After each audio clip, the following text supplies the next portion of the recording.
আল্লাহ নবী করিম সাল্লাল্লাহু আলাইহি সাল্লাম বললেন, আমি তিনটে জিনিসকে খুব পছন্দ করি: সুগন্ধি, বিয়েওয়ালা নারী আর নামাজ। মাতারাম দোস্ত, নামাজে গুরুত্ব করি, নামাজের পাবন্দি করি, সেজদায় গিয়ে যদি আল্লাহর কাছে কোনো কথা বলি, সব থেকে আল্লাহ রব্বুল আলামিন আগে শোনেন। মানুষ ওই সময়তেই কাছে হয় যখন আল্লাহ রব্বুল আলামিনের কাছে মানুষ কোনো সেজদার মধ্যে গিয়ে আল্লাহকে মনে দুঃখের কথা বলে।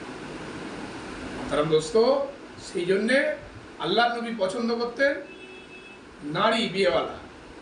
একটা নারীকে নিয়ে যদি শান্তিতে থাকতে পারি, ওটাই হচ্ছে শান্তি। আর অনেক নারী নিয়ে যদি আমরা ঘোরাফেরা করি, জীবনে কোনোদিন সুখ শান্তি হবে না।